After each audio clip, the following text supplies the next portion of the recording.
Iavc, the Iraq and Afghanistan Veterans of America, is the country's first and largest Iraq and Afghanistan veterans group. We're an advocacy group headquartered in New York with veterans in all 50 states, and we advocate on issues ranging from the plight of the wounded to VA funding to body armor for our troops.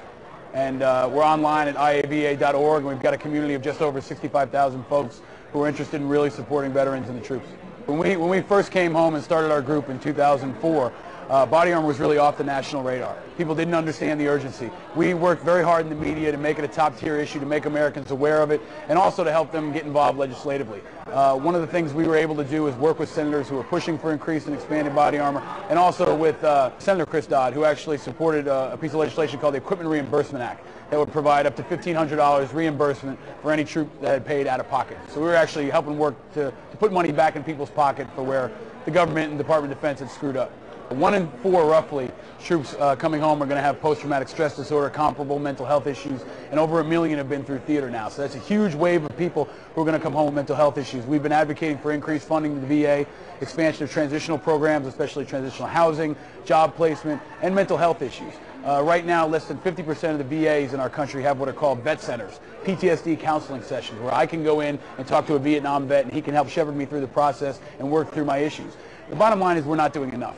And our group has been banging away in the media, banging away on the Hill and on the online, on the web, to help people understand this is a huge issue, not only for our veterans, but for our national defense. Many people are going back to Iraq for a second, even third time, and they're going back with issues. And if they don't get proper treatment, we're going to have a weaker force, and it's going to make all Americans more vulnerable. So it's a key issue, it's a huge issue, and it's something that we're going to work hard to continue to inform the American people about. We are a nonpartisan group. Our membership is split pretty evenly, Republicans, Democrats, and independents. We've worked with Senator Kerry, we've worked with Senator McCain. If legislation makes sense, we're going to stand behind that person, whoever that leader is. We've worked a lot with the VA subcommittee, we work with the Armed Services Committee, and that's where we're really trying to move the ball forward and be able to provide veterans who can speak from an area of credibility. So we've got people who've been on the ground, who can put a face on these issues and help people understand why it's important, how it affects their local communities. That's a huge issue for us. Going forward, we really want a better dialogue on Iraq. We don't take a formal position for or against the war. We focus on advocating on behalf of veterans and troops. But what we generally agree is that there's a very narrow dialogue in this country. People assume you have to either be with George Bush and stay the course, or be with Cindy Sheehan and bring them home now. And we believe that in a country of 300 million people, we can come up with a few more options. So I think it's about time that we put aside our partisan rhetoric, understood how bad things are in Iraq, how much we need a change of course, but at the same time we need to create alliances so we can get stuff done that's realistic and at the same time honors our commitment to the Iraqi people so we don't leave them high and dry to get slaughtered. It's a very moderate position, but it's where the veterans coming home are.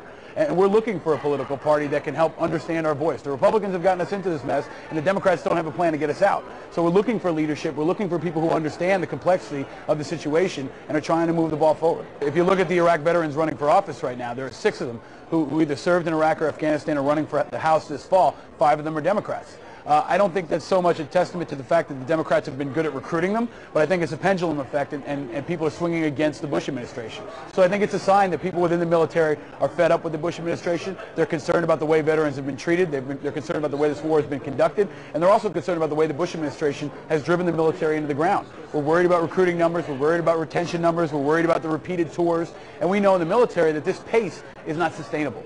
And that's really where President Bush has lost a lot of credibility and lost a lot of support through all elements of the military. Iavc is online at iava.org. We've got a national college tour. We're out in the media, and we're organizing locally in all 50 states. So we encourage people to go online. If you really want to support the troops, listen to what they have to say. And we can show you how to get involved and really tangibly support the troops at iava.org.